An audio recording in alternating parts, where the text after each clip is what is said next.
So I've been like having conversations with my wife every night, and I'm just, I'm trying to be the voice of reason, and I'm trying to be calm, and that's what I think a leader needs to do in these times. And I'm trying to be logical, but sometimes I'm telling her these things. I'm like, darling, just let's focus on what we can control.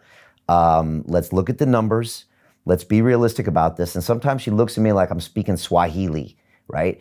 And she's like, okay, great, but my brain isn't working like that right now. I'm in this sense of fear, anxiety that CERN is going to turn into panic. So if someone is out there feeling that right now, what is some things they can do to interrupt that pattern? Yeah, and we should probably talk about worry a little bit because that can be a piece here. But let's start with your question. What I find, and my lab studies mindfulness training, for example, as a way to help people not be anxious. We just finished 2 clinical studies with an app-based mindfulness training program where we found 57% reduction in anxiety symptoms in anxious physicians and 63% reduction in people with generalized anxiety disorder. So we know there's an evidence base behind some very, very simple practices. And mindfulness might seem like some woo-woo thing or not understandable, but basically it's about helping us, one, understand our mind. So we've already been doing that today. If we can see these habit patterns that get formed around news or whatever, we can start to just understand, oh, this is what my brain's doing. And that's really helpful.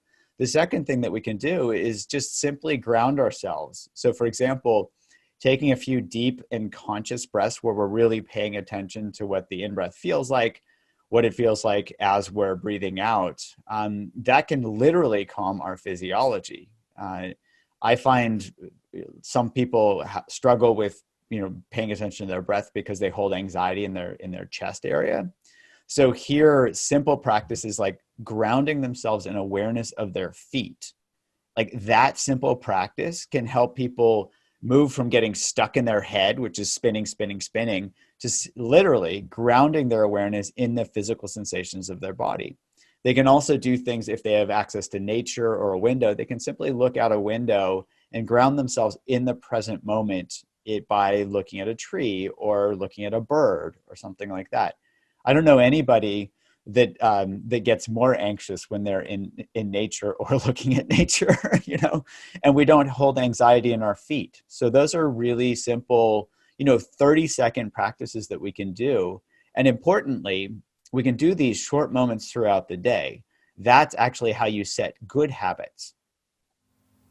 What about taking off your shoes? Is that a great way to focus on concentrating with your feet in the ground? Yeah, I think that's absolutely a great way to do it. It really, it feels like there's nothing preventing us from really feeling the ground, so to speak. And you can't hold anxiety in your feet. So almost by definition, it's going to break any type of worry, anxious pattern you're having in your brain immediately if you do something like that. It certainly can help. It can go a long way toward moving us out of that. Now, it doesn't mean that we're never going to get anxious again or it's not going to come back.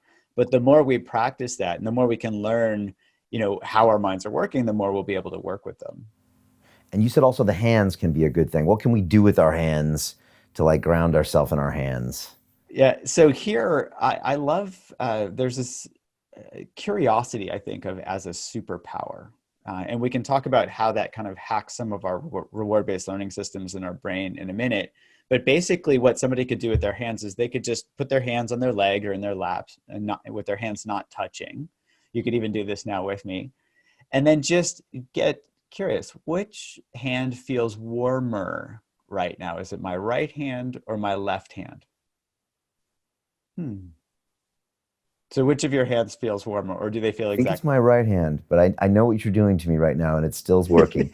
So I think it's my right hand. I think it's my right hand, but And what yeah. am I And doing to you? you got me. I'm not thinking about anything else except my right hand.